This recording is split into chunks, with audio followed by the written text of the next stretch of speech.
2015 പെങ്കിനും പാണ്ഡ്യം വന്നപ്പോൾ തീർന്നു. നെറ്റ് ഇല്ല എന്ന രീതിയിൽ അന്നേ ആൾക്കാർ അടിച്ചിറക്കി തുടങ്ങി. ഇന്ത്യയിലും ഒരു ഡാറ്റ ലോ എൻഫോഴ്സ് ചെയ്യാൻ പോകും.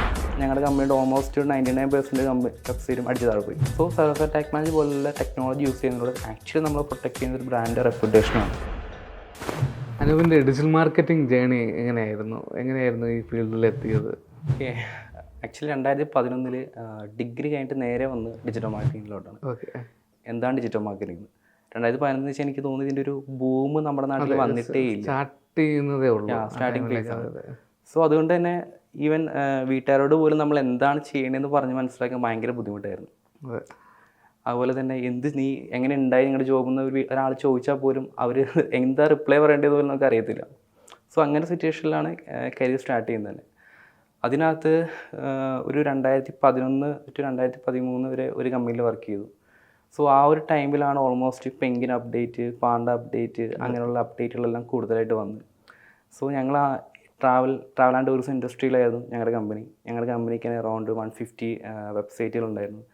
അപ്പോൾ ആക്ച്വലി ഇപ്പോൾ ഇപ്പോൾ കേരള ടൂർ പാക്കേജ്, അങ്ങനെ ഏതെങ്കിലും ടൂർ പാക്കേജ് സെർച്ച് ചെയ്താൽ തന്നെ ആ ടോപ്പിൽ വന്ന 10 വെബ്സൈറ്റിൽ ഞങ്ങളുടെ കമ്പനിയുടെ ഒരു 3-4 വെബ്സൈറ്റ് ഉണ്ടാവും. അപ്പോൾ ഞങ്ങൾ എൻ്റെ ഇപ്പുറത്തിരിക്കുന്നതിനായിട്ട് ഞാൻ കോമ്പീറ്റ് ചെയ്യുന്നത്. അങ്ങനത്തെ രീതിയിലാണ് വർക്ക് ചെയ്തിട്ടുള്ളത്. സോ ആ ഒരു സിറ്റുവേഷനിൽ പെങ്കിൻ അപ്ഡേറ്റ് വന്ന് ഞങ്ങളുടെ കമ്പനിയുടെ ഓൾമോസ്റ്റ് 99% വെബ്സൈറ്റും അടിച്ചു താഴെ പോയി. അപ്പോൾ അന്നാണ് ആക്ച്വലി നമ്മൾ അതുവരെ ഓഫ് പേജ് SEO എന്ന കാര്യം മാത്രമേ ചെയ്തുകൊണ്ടിരിക്കും. അതിന് ശേഷമാണ് നമ്മൾ ആക്ച്വലി ഓൺ പേജ് SEO എന്താണെന്നും അതിനെക്കുറിച്ച് പഠിക്കാനും തുടങ്ങിയത്. സോ അങ്ങനെ ഓൺ പേജ് പഠിച്ച് കാര്യങ്ങളെല്ലാം നോക്കി പിന്നീട് നമുക്കൊരു രണ്ടാമത്തെ ജോബിലോട്ട് ഒരു 2013 നമ്മൾ സ്വിച്ച് ചെയ്യണം. ആ ഒരു സിറ്റുവേഷനിലാണ് ആക്ച്വലി എൻ്റെ ഒരു ഞാൻ ആക്ച്വലി BCA ആണ് ആദ്യം ചെയ്ത് ഡിഗ്രി ചെയ്തത്. അപ്പോൾ ആ കമ്പ്യൂട്ടർ ആപ്ലിക്കേഷൻ്റെ ഒരു നമുക്കൊരു അഡ്വാൻറ്റേജ് ആക്ച്വലി നമുക്ക് കിട്ടിയത് സെക്കൻഡ് ജോബിലാണ്. കാരണം ഞാൻ ആക്ച്വലി എനിക്ക് പണ്ടേ ഒരു ഡാറ്റ യൂസ് ചെയ്യാനുള്ളൊരു ഇഷ്ടമുണ്ടായിരുന്നു. കാരണം അനലിറ്റിക്സ് യൂസ് ചെയ്യാനും അതിനകത്തുള്ള ഗ്രാഫ്സും കാര്യങ്ങളൊക്കെ നോക്കാനും കുറച്ചും ഒരു ഇൻട്രസ്റ്റ് ഉണ്ടായിരുന്നു.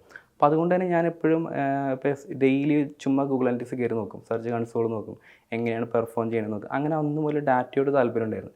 സോ അങ്ങനെ ആ ഒരു ഇഷ്ടം കൊണ്ട് ഞാൻ കുറേയൊക്കെ ലേൺ ചെയ്തു. അതിൻ്റെ ഒരു ബേസാണ് സത്യം പറഞ്ഞു കഴിഞ്ഞാൽ സെക്കൻഡ് ജോബ് കിട്ടുന്നത്. ആ സെക്കൻഡ് ജോബ് ആക്ച്വലി ഒരു ഇൻ്റർവ്യൂ തന്നെ ഒരു ടെസ്റ്റ് പോലെയായിരുന്നു. അവരൊരു വെബ്സൈറ്റിൻ്റെ ട്രാഫിക് പെട്ടെന്നൊരു വെബ്സൈറ്റിൻ്റെ അപ്ഡേറ്റ് കഴിഞ്ഞപ്പോൾ നേരെ താഴെ പോയി. സോ അതിൻ്റെ റീസൺ കണ്ടുപിടിച്ച് ഫിക്സ് ചെയ്യാൻ പറ്റുന്ന ആർക്കും ഒരു ജോബ് കൊടുക്കും. അങ്ങനെയായിരുന്നു പറഞ്ഞു. അപ്പോൾ നമുക്കൊരു ടൈം തരും. ആ ടൈമിൽ നമ്മൾ അനലൈസ് ചെയ്യാം. ഗൂഗിൾ അനലിറ്റിക്സിന് ആക്സ് തരും, സെർച്ച് കൺസോളിന് ആക്സ് തരും. അനലൈസ് ചെയ്തിട്ട് എന്താണ് ഇഷ്യൂ എന്ന് കണ്ടുപിടിക്കുക, അതിനുള്ള സൊല്യൂഷൻ പറഞ്ഞു കൊടുക്കാം. അപ്പോൾ അങ്ങനെ ഞാൻ നോക്കിക്കഴിഞ്ഞപ്പോൾ ആ ഒരു ഡാറ്റ എല്ലാം നോക്കി എനിക്ക് എക്സാക്റ്റ് ഇഷ്യൂ എന്താണെന്ന് മനസ്സിലായി. അതിൻ്റെ ഒരു ടെക്നോളജി ഇഷ്യൂ കൊണ്ടാണ് ആ എല്ലാം താഴെ പോയെന്ന് മനസ്സിലായി. ഞാൻ ആ സൊല്യൂഷൻ അവരുടെ അടുത്ത് പറഞ്ഞു കൊടുത്തു. ഇന്ന ഇഷ്യൂ കൊണ്ടാണ്. അത് ഞാൻ ആക്ച്വലി അന്ന് ഒരു ഡോക്യുമെൻറ്റേഷനൊക്കെ ചെയ്തു തന്നെ അവർക്ക് കൊടുക്കാൻ വേണ്ടിയിട്ട്. അപ്പോൾ ആ ഡോക്യുമെൻറ്റേഷൻ ആക്ച്വലി നമുക്ക് അവരൊരു അസൈൻമെൻറ്റ് പോലെ ഒന്ന് വീട്ടിൽ പോയിട്ട് ആക്സ് എന്നിട്ട് വീട്ടിൽ പോയിട്ട് ചെയ്തിട്ട് റിപ്പോർട്ട് അയച്ചാൽ മതി എന്ന്. അപ്പോൾ ഞാൻ ആക്ച്വലി വീട്ടിൽ പോയിട്ട് റിപ്പോർട്ടെല്ലാം ഉണ്ടാക്കി ഞാൻ കൊടുക്കാൻ നേരം തൊട്ട് മുമ്പ് ഞാൻ എൻ്റെ ഒരു ഫ്രണ്ട് ഉണ്ട്, പുള്ളി MBA കഴിഞ്ഞിരിക്കുന്ന മനുഷ്യനാണ്, പുള്ളിയെ കാണിച്ചു കൊടുത്തു. അപ്പോൾ പുള്ളിക്കാരൻ ആ റിപ്പോർട്ടൊക്കെ എടുത്തിട്ട് അതിനെ കുറച്ചും കൂടി ഒരു മാർക്കറ്റിംഗ് പോയിന്റ് ഓഫ് വ്യൂവിൽ ഒരാൾക്ക് പ്രസൻറ്റ് ചെയ്യേണ്ട രീതിയിൽ ആ റിപ്പോർട്ടിനൊക്കെ ഒന്ന് മാറ്റി, സ്ട്രക്ചറൊക്കെ മാറ്റി, മറ്റൊരാൾക്ക് ഇഷ്ടപ്പെടുന്ന രീതിയിലോട്ടൊക്കെ മാറ്റി തന്നു. അപ്പോൾ മനസ്സിലായി ഞാൻ ആദ്യം ഉണ്ടാക്കിയ റിപ്പോർട്ടും അതും തമ്മിലുള്ള വ്യത്യാസം. ഡാറ്റ എല്ലാം കണ്ടന്റ് എല്ലാം സെയിം തന്നെ, പക്ഷെ എൻ്റെ കുറച്ച് വേർഡിങ്സ് മാറ്റി വേറെ ലെവലിൽ റിപ്പോർട്ടായി. അപ്പോൾ അന്ന് റിപ്പോർട്ടിങ്ങിൻ്റെ അഡ്വാൻറ്റേജ് മനസ്സിലായി. അങ്ങനെ അത് പ്രസൻറ്റ് ചെയ്തു. സെക്കൻഡ് ജോബ് കിട്ടിയപ്പോൾ SEO, പിന്നെ അതിനകത്ത് തന്നെ ഗൂഗിൾ ആഡ്സും കാര്യങ്ങളെല്ലാം അങ്ങനെ പോയി. പിന്നീട് എനിക്ക് കുറച്ചുകൂടി ഗൂഗിൾ ആഡ്സിലോട്ടാണ് പിന്നീട് ഇൻട്രസ്റ്റ് വന്നത്. ഗൂഗിൾ ആഡ്വേർഡ്സ് അല്ലായിരുന്നു? ഗൂഗിൾ ആഡ്വേർഡ്സ് ആയിരുന്നു. അപ്പോൾ ഗൂഗിൾ ആഡ്വേർഡ്സ് ചെയ്യാൻ സ്റ്റാർട്ട് ചെയ്തു. കാരണം മെയിൻ SEO എന്ന് പറയുമ്പോൾ കുറേ ലോങ് ടൈമിൽ അത് നോക്കിയിരിക്കണം. പിന്നെ ഈ പെങ്കിൻ അപ്ഡേറ്റും പാങ്ങൻ്റെ അപ്ഡേറ്റൊക്കെ അടിച്ച് നമ്മുടെ വെബ്സൈറ്റ് താഴെ പോയിട്ട് എപ്പോഴും പേടിയാണ്. SEO കരിയർ എന്നൊരു പേടിയാണ് അന്ന് പോലെ. പക്ഷെ ഇന്ന് നിന്ന് പോയിട്ടില്ല. 2008 തൊട്ടേ പറയുന്നത് 2015 പെങ്കിനും പാണ്ഡ്യം വന്നപ്പോൾ തീർന്നു. ഇനി SEO ഇല്ല എന്ന രീതിയിൽ അന്നേ ആൾക്കാർ അടിച്ചിറക്കി തുടങ്ങി. അപ്പൊ അന്ന് പേടിച്ചിട്ട് ഞാൻ ഗൂഗിൾ ആഡ്സിലോട്ട് മാറി. സത്യം പറഞ്ഞു ഇപ്പൊ 2025 പറയുന്നുണ്ട് ഇപ്പൊ എനിക്കത് കേൾക്കുമ്പോൾ തമാശയായിട്ട് തോന്നുന്നു. ഞാനത് കേൾക്കുന്നത് കുറെ നാൾ മുന്നെയാണ്. സോ അങ്ങനെ നമ്മൾ മാറിയിട്ട് ഗൂഗിൾ ആഡ്സിലോട്ട് എത്തി. പിന്നെ ഗൂഗിൾ ആഡ്സിൻ്റെ ക്യാമ്പയിനും അതിൻ്റെ മുന്നോട്ട് പോയപ്പോഴാണ് നമുക്ക് പിന്നെ കൺവേർഷൻ ട്രാക്കിങ്ങിൻ്റെ എന്തൊക്കെയാണ് ചെയ്യേണ്ടതെന്ന് മനസ്സിലാക്കേണ്ടതെന്ന്. അങ്ങനെ ഗൂഗിൾ ടാഗ് മാനേജറും പിന്നെ ഗൂഗിൾ അനലിറ്റിക്സും ഡീപ്പായിട്ട് പഠിക്കാൻ തുടങ്ങി. ഈ കൺവേർഷൻ ട്രാക്കിങ് അങ്ങനെ പഠിച്ച് ഓരോ ഫേസിലെത്തുമ്പോഴും നമ്മുടെ ടെക്നിക്കൽ ഡിഫിക്കൽറ്റീസ് കൂടി വന്നു. കാരണം ചലഞ്ചിങ് ഇപ്പോൾ നോക്കുകയാണെങ്കിൽ കുറേ ഡാറ്റ പ്രൈവസി ഇഷ്യൂസ് കാര്യങ്ങളും കയറി വന്നു. അപ്പോൾ അങ്ങനെ ഒരു 2018-19 ആയിക്കഴിഞ്ഞപ്പോൾ ആക്ച്വലി എനിക്ക് ഡിജിറ്റൽ മാർക്കറ്റിംഗ് ഓൾമോസ്റ്റ് മടുത്തു തുടങ്ങി. ഞാൻ അതിന് മുമ്പ് ഞാൻ അവസാനത്തെ digital marketing position digital marketing ഹെഡാണ്. സോഷ്യൽ പേഴ്സണിൻ്റെ കമ്പനി ഡിജിറ്റൽ മാർക്കറ്റിംഗ് ഹെഡ്. അപ്പോൾ എനിക്ക് തോന്നുന്നത് ഇനി ഇതിൻ്റെ മുകളിൽ പോകാനായിട്ട് നമ്മുടെ നാട്ടിൽ ഒന്നില്ല. അപ്പം ഈ ഒരു കമ്പനി സ്വിച്ച് ചെയ്യും, അതല്ലാണ്ട് വേറൊരു പൊസിഷൻ ഉണ്ടെന്ന് എനിക്ക് തോന്നിയില്ല. അപ്പോൾ അങ്ങനെ വരുമ്പോൾ എന്തോ ഒരു മുന്നോട്ട് പോകാനില്ലാത്തൊരു ഫീൽ. അപ്പോൾ ഞാൻ പിന്നെ അനലിറ്റിക്സ് ഫോക്കസ് ചെയ്യാമെന്ന് കരുതി. അപ്പോൾ അങ്ങനെ കൂടുതൽ അനലിറ്റിക്സ് വീണ്ടും നോക്കി. അങ്ങനെയാണ് എനിക്കിപ്പോൾ ഞാൻ വർക്ക് ചെയ്യുന്ന പ്രൊഡക്റ്റ് അനലിറ്റിക്സിനകത്തൊരു കരിയർ കിട്ടുന്നത്. അപ്പോൾ നമ്മൾ യൂസ് ചെയ്യുന്ന ടെക്നോളജീസ് തന്നെയാണ് അവിടെയും യൂസ് ചെയ്യുന്നത്. പക്ഷേ കുറച്ചും കൂടി ഡിഫറെൻ്റ് ആയിട്ട് കുറച്ചും കൂടി ഗ്രാനർ ലെവലിൽ നമുക്ക് ട്രാക്ക് ചെയ്യേണ്ട ഒരു ആവശ്യകത മാത്രമേ ഉള്ളൂ. അപ്പോൾ അങ്ങനെ കുറച്ചുകൂടി നമ്മൾ അനലിറ്റിക്സ് ലേൺ ചെയ്തു. ഇപ്പോൾ ഒരു പ്രൊഡക്റ്റ് അനലിറ്റിക്സ് കൺസൾട്ടൻ്റ് ആയിട്ട് ഇപ്പോൾ കണ്ടിന്യൂ ചെയ്തുകൊണ്ടിരിക്കുന്നു. മാർക്കറ്റിംഗിൽ അനലിറ്റിക്സിൻ്റെ ഇമ്പോർട്ടൻ്റ് എന്താണ്? സോ 2 രീതിയിലാണ് ഇമ്പോർട്ടൻസ് വരുന്നത്. ഫസ്റ്റ് ഓഫ് ഓൾ നമ്മൾ മാർക്കറ്റിംഗ് ക്യാമ്പയിൻ ചെയ്യുമ്പോൾ നമ്മുടെ വെബ്സൈറ്റിലോട്ട് യൂസർ വന്നു കഴിഞ്ഞാൽ ആ ഇൻഫർമേഷൻ നമുക്ക് പറഞ്ഞ ആഡ് പ്ലാറ്റ്ഫോമിലേക്ക് തിരിച്ചു കൊടുക്കും. നമ്മുടെ എന്തൊക്കെയാണ് യൂസറുടെ ആക്ടിവിറ്റി ചെയ്യുന്നത് അതിനെ ബേസ് ചെയ്തുള്ള ഇൻഫർമേഷൻസ് ആഡ് പ്ലാറ്റ്ഫോമിലേക്ക് കൊടുത്താൽ മാത്രമാണ് ക്യാമ്പയിൻ ഒപ്റ്റിമൈസ് ആവുകയും കൂടുതൽ റിസൾട്ടും കിട്ടത്തുള്ളൂ. അത് ഫസ്റ്റ് കേസ്. അതുപോലെ തന്നെ നമ്മുടെ ഒരു വെബ്സൈറ്റോ പ്രൊഡക്റ്റോ എന്തോ ആവട്ടെ, അതിനകത്ത് എങ്ങനെയാണ് യൂസർ ബിഹേവ് ചെയ്യുന്നത്, അവൻ എന്തൊക്കെയാണ് ഫീച്ചേഴ്സ് നോക്കുന്നത്, അവൻ എങ്ങനെയാണ് യൂസ് ചെയ്യുന്നത്, ഈ ഒരു ഇൻഫർമേഷൻ നമുക്ക് അറിഞ്ഞാൽ മാത്രമേ അതിന് ഇമ്പ്രൂവ് ചെയ്യാൻ പറ്റത്തുള്ളൂ. സോ വെബ്സൈറ്റ് ഇമ്പ്രൂവ് ആയാൽ മാത്രമാണ് മാർക്കറ്റിങ്ങിലൂടെ വരുന്ന യൂസേഴ്സ് കൺവേർട്ട് ആവത്തുള്ളൂ. കൂടുതൽ സെയിൽസും അതുപോലെ ലീഡ്സും കാര്യങ്ങളും ആ ബിസിനസ്സിൻ്റെ ഒബ്ജക്റ്റീവ് എന്താണ് അത് മീറ്റ് ചെയ്യത്തുള്ളൂ. അതെ.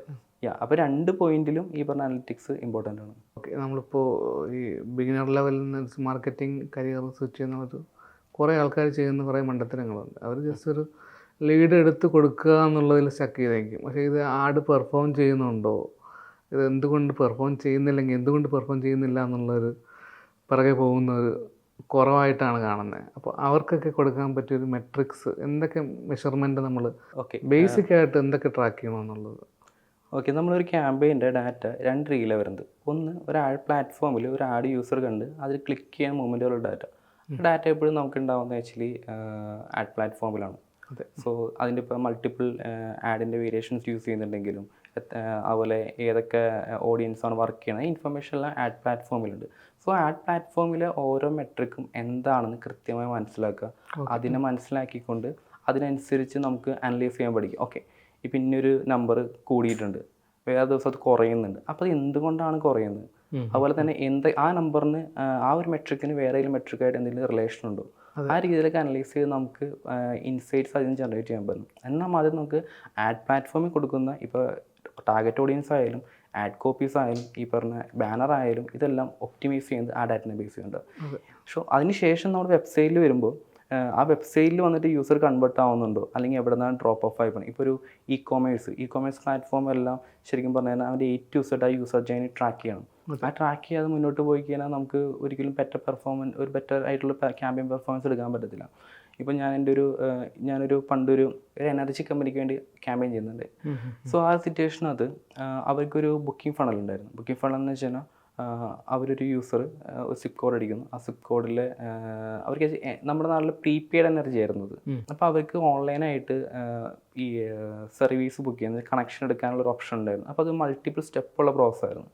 സോ അതിനകത്ത് ഒരു സ്റ്റെപ്പിനകത്ത് ഒരു അഡ്രസ്സ് പിക്ക് ചെയ്യാൻ ഒരു ഓപ്ഷൻ ഉണ്ട്. അപ്പോൾ മൾട്ടിപ്പിൾ സ്റ്റെപ്പ് ഉള്ളതുകൊണ്ട് തന്നെ ഞാൻ ക്യാമ്പയിൻ ചെയ്യാൻ നേരത്ത് വിചാരിച്ചിരുന്നു ഓക്കെ ഓരോ സ്റ്റെപ്പിലും ട്രാക്ക് ചെയ്യണം, യൂസർ എവിടെ നിന്ന് ഓരോ സ്റ്റെപ്പിലും പോകണമെന്ന് എനിക്ക് അറിയണമെന്ന രീതിയിൽ ഞാൻ അനലിറ്റിക്സ് സെറ്റപ്പ് ചെയ്തു. ഓക്കെ, അപ്പോൾ എനിക്കറിയാൻ പറ്റും സ്റ്റെപ്പ് 1 കഴിഞ്ഞാൽ എത്ര പേരുണ്ട്, സ്റ്റെപ്പ് 2 എത്ര പേര് കഴിഞ്ഞു, സ്റ്റെപ്പ് എത്ര പേര് കഴിഞ്ഞു. അപ്പോൾ ആ ഡ്രോപ്പ് ഓഫ് എനിക്കറിയാൻ പറ്റും. ഞാൻ അനലിറ്റിക്സ് സെറ്റപ്പ് ചെയ്യേണ്ടത്. ആ ക്യാമ്പയിൻ റൺ ചെയ്ത് കഴിയുമ്പോൾ സംഭവിച്ചതെന്ന് വെച്ചാൽ കൺവേർഷൻ ഭയങ്കര ഡൗൺ ആയി. കാരണം അതൊരു പുതിയ ഫീച്ചർ അവർ കൊണ്ടുവന്നു. അവരാദ്യം ഡയറക്റ്റ്ലി കോൾ വിളിച്ചിട്ട് കോളിൽ നിന്ന് കൺവേർട്ട് ആവുന്ന ഒരു ഫീച്ചറാണ്, ഒരു മെത്തേഡായിരുന്നു അവർ യൂസ് ചെയ്തുകൊണ്ടിരുന്നത്. അതിനുശേഷം അവർ ആക്ച്വലി ഈ പറഞ്ഞ ഡയറക്റ്റ്ലി ഓൺലൈൻ തന്നെ യൂസർക്ക് ഈ പറഞ്ഞ രജിസ്റ്റർ ചെയ്ത് കംപ്ലീറ്റ് ചെയ്യാനുള്ള ഒരു ഓപ്ഷൻ കൊണ്ടുവന്നു. അപ്പോൾ എന്താ പറ്റുകയെന്ന് വെച്ചാൽ ഈ സ്റ്റെപ്പിനകത്ത് ഒരു അഡ്രസ്സ് പിക്ക് ചെയ്യുന്ന സ്റ്റെപ്പിനകത്ത് ഡ്രോപ്പ് ഓഫ് ഉണ്ടായി. കാരണം അഡ്രസ്സ് പിക്ക് ആവുന്നത് എന്തൊരു ടെക്നിക്കൽ ഇഷ്യൂ ആയിരുന്നു. അപ്പം ഈ ക്യാമ്പയിൻ എന്തുകൊണ്ട് സക്സസ് ആവുന്നില്ല എന്ന് നോക്കിക്കഴിഞ്ഞപ്പോൾ ലാൻഡിംഗ് പേജിൽ വന്നു. നോർമലി എല്ലാവരും എന്താ ചെയ്യുക, ലാൻഡിംഗ് പേജിൽ വന്നു കൺവേർഷൻ കഴിഞ്ഞ് കഴിയുമ്പോൾ ഒരു കൺവേർഷൻ്റെ ഇവൻറ്റ് ഫയർ ചെയ്യും, അത്രേ ഉണ്ടാവുള്ളൂ. അപ്പോൾ ലാൻഡിംഗ് പേജിൽ ഒന്നും കൺവേർട്ട് ആയില്ല എന്നായിരിക്കും നോർമലി കിട്ടുക. അപ്പോൾ എനിക്ക് മനസ്സിലായെന്ന് വെച്ചാൽ ഞാൻ ഓരോ സ്റ്റെപ്പും ട്രാക്ക് ചെയ്യുന്നുണ്ട്. ലാൻഡിംഗ് പേജിൽ വരുന്നുണ്ട്, സ്റ്റെപ്പ് 1 കംപ്ലീറ്റ് ചെയ്യുന്നുണ്ട്, സ്റ്റെപ്പ് 2 കംപ്ലീറ്റ് ചെയ്യുന്നുണ്ട്, സ്റ്റെപ്പ് 3ലാണ് ഇഷ്യൂ വരുന്നത്. മെജോറിറ്റി ഓഫ് യൂസേഴ്സും ഡ്രോപ്പ് ഓഫ് ആണ് സ്റ്റെപ്പ് 3 എന്നാണ് എനിക്ക് മനസ്സിലായി. അപ്പോൾ ഞാൻ സ്റ്റെപ്പ് 3 എടുത്ത് ഞാൻ അനലൈസ് ചെയ്തു അതിൻ്റെ അടുത്ത്. അപ്പോൾ എനിക്ക് മനസ്സിലായി അവിടുത്തെ ആ ആ API അഡ്രസ്സ് പിക്ക് ചെയ്യാനുള്ള API എല്ലാ ടൈമിലും സക്സസ് ആവുന്നില്ല, ഫെയിലർ ആവുന്നുണ്ട്. അന്ന് ആ ഡാറ്റ ഇല്ലായിരുന്നുവെങ്കിൽ ആ ക്യാമ്പയിൻ അമ്പേ പരാജയപ്പെട്ടിരുന്നു. ഞാനപ്പോൾ ലാൻഡിംഗ് പേജിൻ്റെ കളർ മാറ്റും, ഇമേജ് മാറ്റും, കുറേ ബട്ടൺ അങ്ങോട്ട് ഇങ്ങോട്ട് മാറ്റും, അതിൽ നടന്നതന്നെ. ഇപ്പോൾ ആ ഡാറ്റയിലുള്ളതുകൊണ്ട് എനിക്ക് മനസ്സിലായി ഇവിടെയാണ് ഇഷ്യൂ, ടെക്നിക്കൽ ബഗ്ഗാണ് കണ്ടുപിടിക്കാവുന്നത്. സോ ഇതേപോലെ ഇ-കൊമേഴ്സ് ക്യാമ്പയിൻ്റെ കേസിൽ ഒരു ഇ-കൊമേഴ്സ് ക്യാമ്പയിൻ ചെയ്തിട്ട് എല്ലാവരും പ്രൊഡക്റ്റ് പേജിൽ ഡാറ്റ ആളെ കൊണ്ടുവരും. പ്രൊഡക്റ്റ് പേജിൽ പോയി ഓരോ ചെക്കൗട്ടിൻ്റെ ഫൈനൽ പേയ്മെൻറ്റും കഴിഞ്ഞ് കൺഫർമേഷൻ കിട്ടിയാൽ മാത്രമാണ് സക്സസ് ആവത്തുള്ളൂ. ഇതിൻ്റെ എവിടെയെങ്കിലും ഡ്രോപ്പ് ഓഫ് വന്ന് തീർന്നു. അതുവരെ ചെയ്ത എല്ലാ എഫേർട്ടും പോയി.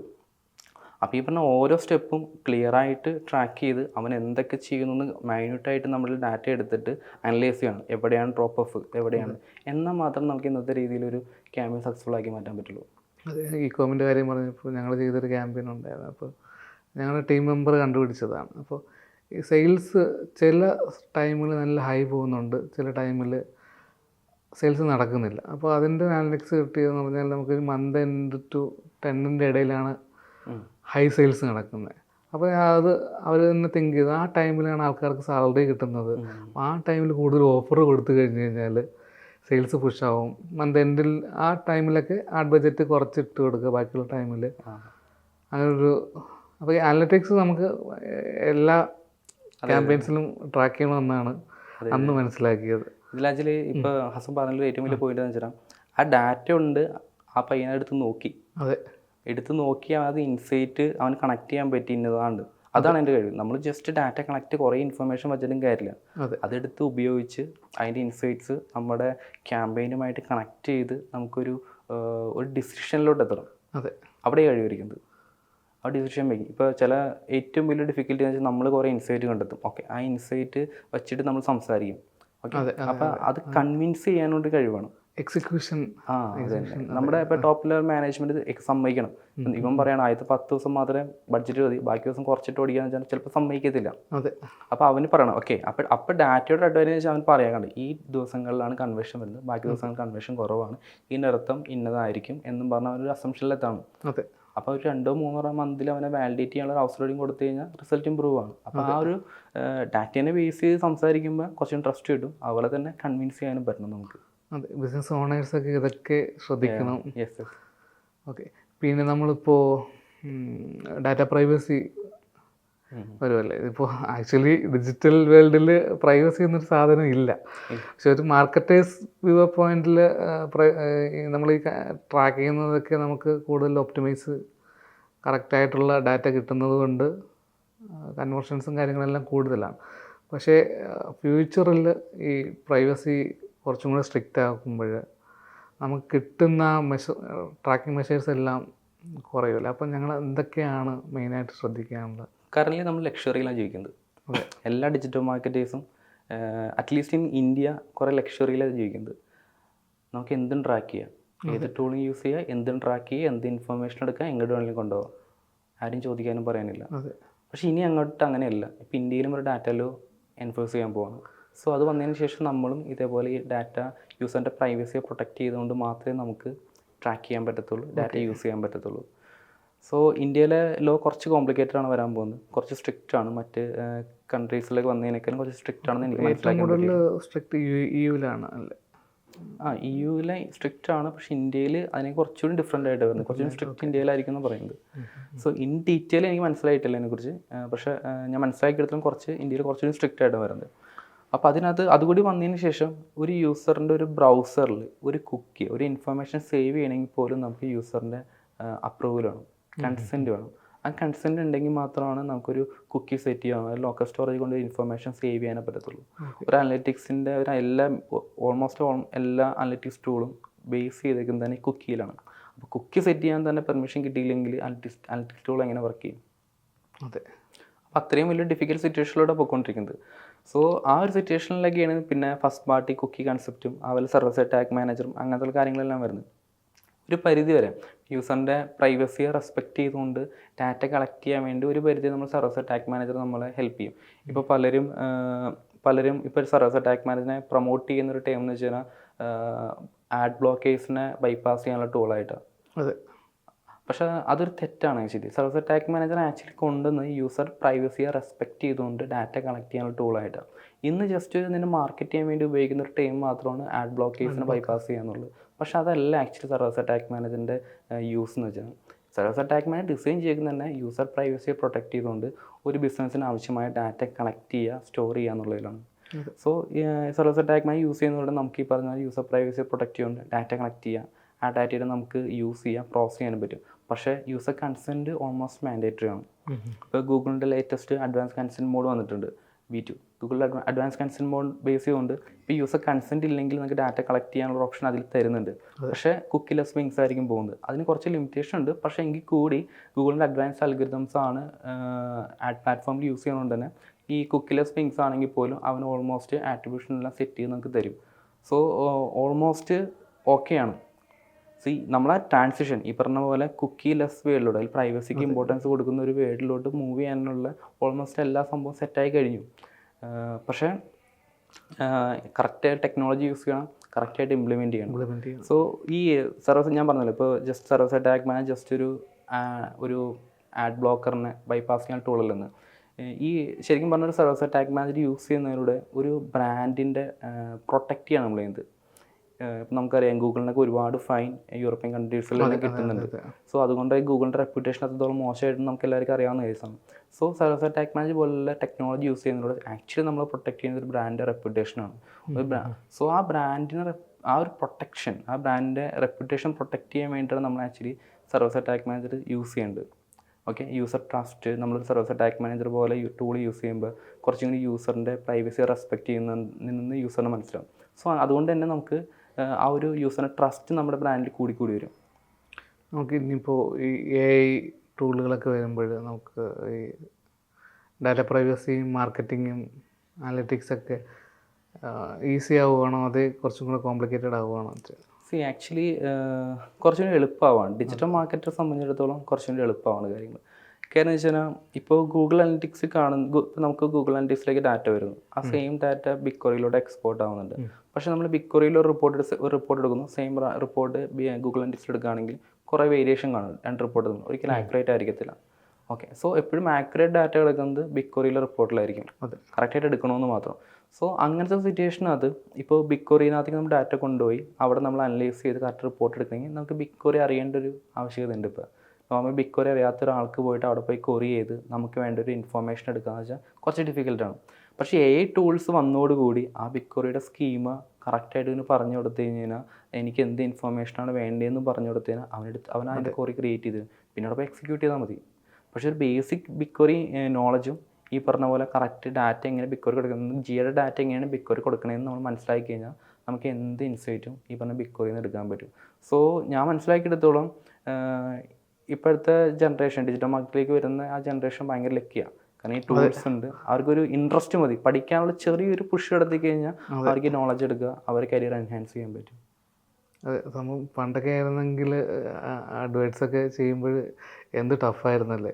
ഇപ്പോൾ സിമ്പിളാണ് ഗൂഗിൾ ആഡ്സ് ഒക്കെ ചെയ്യാനായിട്ട്. ഒരു ആഡ് കോപ്പി മാറ്റണമെങ്കിൽ നമ്മൾ പുറകെ കിടക്കണം. ഇപ്പോൾ ജസ്റ്റ് എടുത്ത് 10 ലക്ഷം തരാൻ പറഞ്ഞാൽ എടുത്ത് തരും.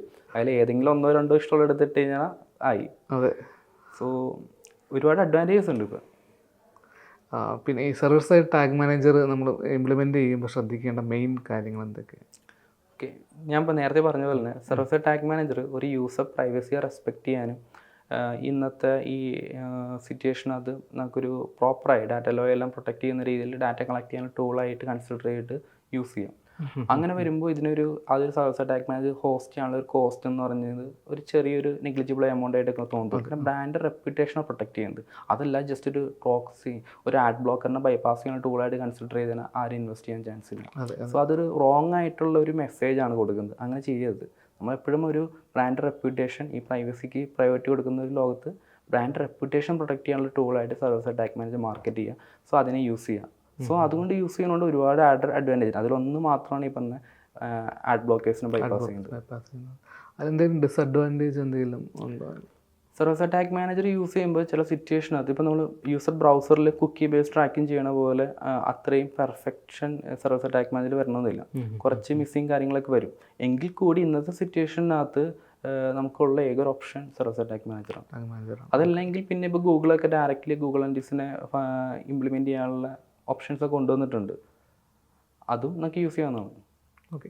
ഇപ്പോൾ ഈ ഡിജിറ്റൽ മാർക്കറ്റേഴ്സിന് അനലറ്റിക്സിൻ്റെ ഇമ്പോർട്ടൻസിനെ കുറിച്ച് അതെന്തൊക്കെ ട്രാക്ക് ചെയ്യണം എന്നുള്ളൊരു ബേസിക് മെഷർമെൻ്റ് എന്ന് പറഞ്ഞു കൊടുക്കാം.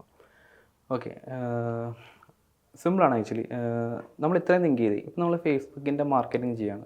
അതെ, ഫേസ്ബുക്കിൻ്റെ മാർക്കറ്റിംഗ് ചെയ്യാൻ നേരത്ത് നമ്മുടെ ഒബ്ജക്റ്റീവ് ഉണ്ടാവും, ഒന്നുകിൽ ലീഡ് ജനറേഷൻ അല്ലെങ്കിൽ സെയിൽസ്. ഈ ലീഡ് ജനറേഷൻ ആണെങ്കിൽ ലീഡ് ജനറേഷൻ്റെ കൺവേർഷൻ ഇൻഫർമേഷൻ ഫേസ്ബുക്കിലേക്ക് കൊടുക്കാൻ നേരത്ത് എന്തൊക്കെ ഇൻഫർമേഷനാണ് അതിലേക്ക് കൊടുക്കേണ്ടത് എന്നുള്ള ഡോക്യുമെൻറ്റേഷൻ ഫേസ്ബുക്കിലുണ്ടാവും. അതെടുത്ത് നോക്കാം. അപ്പോൾ പറയും ലീഡ് മിനിമം റിക്വയർമെൻറ്റ് ഇതാണ്, മാൻഡേറ്ററി ഫീൽഡ്സ് ഇതൊക്കെയാണ്, വേണമെങ്കിൽ അഡീഷണൽ ഫീൽഡ്സ് ഇന്ന കൊടുക്കാമെന്ന് പറഞ്ഞ് ഒരു ലിസ്റ്റ് പോലെ ഉണ്ടാവും. നമ്മൾ അതിൻ്റെ മാക്സിമം കൊടുക്കാൻ പറ്റും നോക്കാം. മാക്സിമം ഇൻഫർമേഷൻ കൊടുക്കുക. മാക്സിമം ഇൻഫർമേഷൻ കൊടുത്തു കഴിഞ്ഞാൽ നമ്മൾ ചുമ്മാ ഈ ഫ്യൂവല് കുറച്ച് കൂൾ കൊടുക്കും പോലെ നമുക്ക് കത്തിക്കോളും, ക്യാമ്പയിൻ കത്തിക്കോളും. അതെ. അപ്പോൾ ആദ്യം നമ്മൾ നോക്കേണ്ടത് എന്താണോ നമ്മൾ ഈ പറഞ്ഞ പ്ലാറ്റ്ഫോംസ് എക്സ്പെക്റ്റ് ചെയ്യുന്നത് അത് കൊടുക്കുക എന്നുള്ളതാണ് ഫസ്റ്റ്. ക്യാമ്പയിൻ ട്രാക്കിംഗ് പെർഫെക്റ്റ് ആക്കുക എന്നുള്ളത്. പിന്നീട് ചെയ്യേണ്ടത് എന്താണെന്ന് വെച്ചാൽ ഈ പറഞ്ഞ കംപ്ലീറ്റ്ലി ഈ പറഞ്ഞ ഞാൻ നേരത്തെ ഒരു മൾട്ടി സ്റ്റെപ്പ് ബുക്കിംഗ് പ്രോസസ് ഒക്കെ ആണെങ്കിൽ ഓരോ സ്റ്റെപ്പും ട്രാക്ക് ചെയ്യാം. അത് ഓരോ വെബ്സൈറ്റിൽ എന്തൊക്കെ ഫീച്ചേഴ്സ് ട്രാക്ക് ചെയ്യേണ്ടതെന്ന് നോക്കാം. ഓക്കെ, യൂസർ ഏതൊക്കെയായിട്ട് ഇൻട്രാക്ട് ചെയ്യുന്നു, ആ ഇൻട്രാക്ട് ചെയ്യുന്ന ഡാറ്റേനെ ബേസ് ചെയ്തുകൊണ്ട് നമ്മളിത് ഡിസൈൻ ഒപ്റ്റിമൈസ് ചെയ്യേണ്ടി വരിക. ജസ്റ്റ് ഒരു എക്സാമ്പിൾ പറയാം. ഇപ്പോൾ നമുക്കൊരു ഇ കോമേഴ്സ് പ്ലാറ്റ്ഫോമിലൊരു ഫിൽറ്റർ ഓപ്ഷൻ ഉണ്ടെന്ന് വയ്ക്കാം. എന്തായാലും ബൈ ഡിഫോൾട്ട് ഫിൽറ്റർ ഉണ്ടാവും. ചിലപ്പോൾ ന്യൂവസ്റ്റ് ആയിരിക്കും അല്ലെങ്കിൽ പോപ്പുലർ ആയിരിക്കും.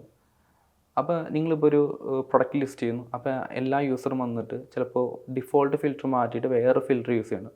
100 യൂസേഴ്സും 90 യൂസേഴ്സും ഇന്ന ഫിൽറ്റർ മാറ്റി വേറെ ഫിൽറ്റർ യൂസ് ചെയ്യാമെന്ന് വെച്ചാൽ അപ്പോൾ അവിടെ ഒരു ഡിഫോൾട്ട് ഫിൽറ്റർ കറക്റ്റാണ് സെറ്റ് ചെയ്യുന്നത്. അതെ, നമ്മൾ മാറ്റണം. നമുക്ക് ആ യൂസർ പിക്ക് ചെയ്ത ഫിൽറ്ററിലോട്ട് മാറ്റിക്കാൻ കുറച്ചുകൂടി യൂസർ എക്സ്പീരിയൻസ് ഇമ്പ്രൂവ് ആണ്. കാരണം അവൻ എക്സ്പെക്റ്റ് ചെയ്യുന്നത് ആ ഫിൽറ്ററാണ്, നമ്മൾ ചെയ്യുന്നത് വേറെയാണ്.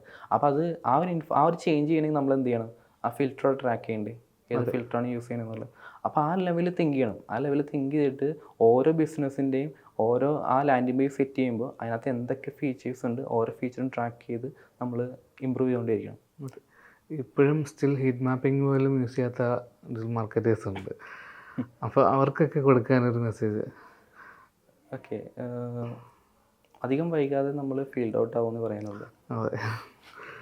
ഓക്കെ. ഇപ്പോൾ ഈ സ്റ്റാർട്ടപ്പുകൾക്കും ഈ ചെറിയ ബിസിനസ്സൊക്കെ മാർക്കറ്റിംഗ് അനലിറ്റിക്സ് അവർക്ക് ബഡ്ജറ്റ് ഇഷ്യൂ ഉണ്ടാവും. അപ്പോൾ അവർക്ക് എങ്ങനെ കോസ്റ്റ് കുറച്ചിട്ട് ചെയ്യാൻ പറ്റും? ഈ സെർവർ സൈഡ് ടാഗ് മാനേജർ വന്നതിന് ശേഷം ഓൾമോസ്റ്റ് എല്ലാവരും കൺസേൺ ആണ് കോസ്റ്റ്. ഓക്കെ, നോർമലി ഇപ്പോൾ ഫ്രീ ആയിട്ട് കിട്ടിക്കൊണ്ടിരിക്കുന്ന സാധനത്തിന് കുറച്ച് കാശ് മുടക്കണം. അപ്പോൾ നേരത്തെ പറഞ്ഞ പോയിന്റ് തന്നെ ബ്രാൻഡ് റെപ്യൂട്ടേഷൻ കാര്യങ്ങളൊക്കെ പ്രൊട്ടക്റ്റ് ചെയ്യാൻ വേണ്ടിയിട്ടുള്ളൊരു കോസ്റ്റാണത്. സോ അങ്ങനെ കരുതുക. സോ ശരിക്കും പറഞ്ഞാൽ ഒരു സെർവർ സൈഡ് ടാഗ് മാനേജറൊക്കെ ഇറങ്ങിയ സമയത്ത് ഒരു മിനിമം കോസ്റ്റ് $120 ആയിരുന്നു. Server side tag manager setup ചെയ്ത് നമുക്കൊരു അനലിറ്റിക്സ് സെറ്റപ്പ് ചെയ്യാനുള്ള കോസ്റ്റ് മിനിമം ഒരു മന്ത്ലി $120 സ്പെൻഡ് ചെയ്യണമായിരുന്നു. ഇന്ന് പക്ഷേ അങ്ങനെയല്ല. ഇന്ന് നമുക്ക് $10 മുതലുള്ള server side tag manager host ചെയ്യാനുള്ള പാക്കേജ് അവൈലബിൾ ആണ്. സ്റ്റേപ്പ് ഉണ്ട്, ടാഗർ ഉണ്ട്, അങ്ങനെ ഒരുപാട് സൊല്യൂഷൻസ് ഉണ്ട്. സോ ഈ പറഞ്ഞ ഏതൊരു സൊല്യൂഷൻ എടുക്കുകയാണെങ്കിൽ നമുക്കൊരു മിനിമം കോസ്റ്റിൽ ഒരു മന്ത്ലി $10 ഒക്കെ സ്പെൻഡ് ചെയ്തുകൊണ്ട് ഒരു സ്മോൾ ബിസിനസ്സിന് ഈ പറഞ്ഞ അഡ്വാൻസ്ഡ് ട്രാക്കിംഗ് സെറ്റപ്പ് ചെയ്യാൻ പറ്റും. ഓക്കെ. അപ്പോൾ ഈ പുതുതായിട്ട് വരുന്ന ആൾക്കാർക്ക് അവർ എന്തൊക്കെ ടൂൾസാണ് മെയിനായിട്ട് ഫോക്കസ് ചെയ്യേണ്ടത്, എന്തൊക്കെ കാര്യങ്ങൾ ശ്രദ്ധിക്കേണ്ടത്? ഓക്കെ, സോ ശരിക്കും പറഞ്ഞാൽ അനലിറ്റിക്സ് സ്റ്റാർട്ട് ചെയ്യുന്നത് ഡാറ്റ കളക്ഷൻ ആണ്. സോ നമ്മൾ ഡിജിറ്റൽ മാർക്കറ്റിനെ സംബന്ധിച്ചിടത്തോളം ഡാറ്റ കളക്ട് ചെയ്യണം, നമ്മൾ അതിനെ സ്റ്റോർ ചെയ്യണം, കറക്റ്റായിട്ട് അനലൈസ് ചെയ്യണം, പിന്നെ വിഷ്വലൈസ് ചെയ്യണം. സോ നമുക്ക് ഡാറ്റ കളക്ട് ചെയ്യാൻ വേണ്ടി നമുക്ക് ഗൂഗിൾ ടാഗ് മാനേജർ യൂസ് ചെയ്യാം. സോ ഏറ്റവും കൂടുതൽ പോപ്പുലർ ആയിട്ടുള്ള നമുക്ക് ഹൈലി കസ്റ്റമൈസബിൾ ആയിട്ട് ഡാറ്റ ട്രാക്ക് ചെയ്ത് കൊണ്ടുപോകാനുള്ള ഒരു ടൂളാണ് Google tag manager. So Google tag മാനേജറിൻ്റെ ക്ലയൻറ്റ് സൈഡും സെർവർ സൈഡും ടാഗ് മാനേജർ യൂസ് ചെയ്തുകൊണ്ട് ഡാറ്റ കളക്ഷൻ നമുക്ക് കുറച്ചുകൂടി യൂസർ പ്രൈവസി റെസ്പെക്റ്റ് ചെയ്തുകൊണ്ടാക്കാൻ പറ്റും. അതിനുശേഷം നമുക്ക് പറഞ്ഞ ഗൂഗിൾ അനലിറ്റിക്സ് യൂസ് ചെയ്യാം. അതുപോലെ തന്നെ ഗൂഗിൾ അനലിറ്റിക്സിന് ഒരുപാട് ഓൾട്ടർനേറ്റീവ്സ് ഉണ്ട്. ക്വിക്ക് പ്രോ ഉണ്ട്, മറ്റോമോ ഉണ്ട്, പോസ്റ്റോഗ് ഉണ്ട്. അങ്ങനെ ഏതെങ്കിലും ഒരു അനലിറ്റിക്സ് ടൂളിലോട്ട് നമുക്ക് ഡാറ്റ കൊണ്ടുപോകാൻ പറ്റും. സോ അതിന് ശേഷം ആ ഡാറ്റ കിട്ടിക്കഴിഞ്ഞാൽ അതിന് നമുക്ക് ഈ പറഞ്ഞ പോലെ ഇപ്പോൾ സ്റ്റേക്ക് ഹോൾഡേഴ്സിന് പ്രസൻറ്റ് ചെയ്യാനായിട്ട് അല്ലെങ്കിൽ റിപ്പോർട്ടൊക്കെ ഷെയർ ചെയ്യാൻ വേണ്ടി നമുക്ക് ഈ പറഞ്ഞ പോലെ ലോക്കൽ സ്റ്റുഡിയോ അല്ലെങ്കിൽ പവർ ബിയോ അല്ലെങ്കിൽ ടാബ്ലോ പോലത്തെ ടൂൾസ് യൂസ് ചെയ്ത് വിഷ്വലൈസ് ചെയ്യാൻ പറ്റും. സോ ഒരു ഏറ്റവും ബേസിക് ഒരു അനലിറ്റിക്സ് സ്റ്റാക്ക് എന്ന് പറയുന്നത് ഗൂഗിൾ ടാഗ് മാനേജർ, അതായത് ക്ലയൻറ്റ് സൈഡും സെർവർ സൈഡ് ടാഗ് മാനേജറും, അതുപോലെ ഗൂഗിൾ അനലിറ്റിക്സ്, ലോക്കൽ സ്റ്റുഡിയോ, ഈ 3 ടൂൾ എന്തായാലും പഠിക്കണം. പിന്നെ കുറച്ചുകൂടി അഡ്വാൻസ് ലെവലിലോട്ട് കാര്യങ്ങൾ ചെയ്യണമെങ്കിൽ ബിഗ്ക്വറിയും കൂടി ലേൺ ചെയ്യാം.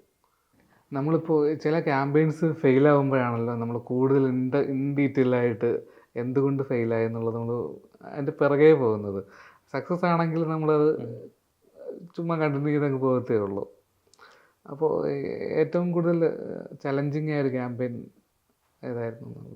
ഞാൻ ആക്ച്വലി ഞാൻ ഇത് ഫേസ് ചെയ്തൊരു ടെക്നിക്കൽ ഇഷ്യൂ പറയാം. ഓക്കെ. ഒരു വെബ്സൈറ്റിന് ആക്ച്വലി ഗൂഗിൾ അനലിറ്റിക്സ് സെറ്റപ്പ് ചെയ്യേണ്ടായിരുന്നു. ഒരുപാട് ട്രാഫിക് ഉള്ള ഒരു വെബ്സൈറ്റ് ആയിരുന്നു. ഒരുപാട് മാർക്കറ്റിംഗ് ക്യാമ്പയിൻസ് ചെയ്യുന്നുണ്ട്. പക്ഷേ അവർ ട്രാഫിക് എല്ലാം ആട്രിബ്യൂട്ട് ചെയ്ത് പോകുന്നതെല്ലാം ഡയറക്റ്റിലോട്ടായിരുന്നു. ഈ പറഞ്ഞ പെയ്ഡിലോട്ടേക്കോ ഓർഗാനിക്കിലേക്കോ ഒന്നിലോട്ടും ആട്രിബ്യൂട്ട് ചെയ്ത് പോകുന്നുണ്ടല്ലോ ട്രാഫിക്. സോ അതിൻ്റെ റീസൺ തപ്പി പോയി കഴിഞ്ഞപ്പോഴാണ് ആക്ച്വലി നമ്മൾ നോർമലി ചെക്ക് ചെയ്യുന്നത് എന്താ, ഗൂഗിൾ ടാഗ് മാനേജർ നോക്കും, ഗൂഗിൾ അനലിറ്റിക്സ് സെറ്റിങ്സ് നോക്കും, ആ സെറ്റപ്പ് മൊത്തം അരിച്ച് പറക്കി നോക്കും. അതിനകത്തൊന്നും യാതൊരു ഇഷ്യൂവും കണ്ടില്ല. അപ്പോൾ അങ്ങനെ തപ്പി പോയപ്പോഴും ഞാൻ ആക്ച്വലി കാര്യം മനസ്സിലാക്കിയത്, ഒരു അനാവശ്യമായ ഒരു റീഡയറക്ഷൻ കിടന്ന് ഈ വെബ്സൈറ്റിൽ വർക്ക് ചെയ്യണ്ടായി. കാരണം website.com ലേക്ക് ട്രാഫിക് അയച്ചു കഴിഞ്ഞാൽ .com/en ഓട്ടോമാറ്റിക്കലി റീഡയറക്ഷൻ ആഡ് ചെയ്തു വരും. അപ്പോൾ എന്താ പറ്റിയെന്ന് വെച്ചാൽ വെബ്സൈറ്റ് വരുന്നു, റീഡയറക്ഷൻ ചെയ്യുന്നു, EN പോകുന്നു. അപ്പോൾ EN പോകാൻ നേരത്ത് റെഫറൽ മാറി. കാരണം .com നിന്നാണ് EN പോകുന്നത്. അപ്പോൾ റെഫറൽ .com ആണ് മെയിൻ ഡൊമൈനാണ്.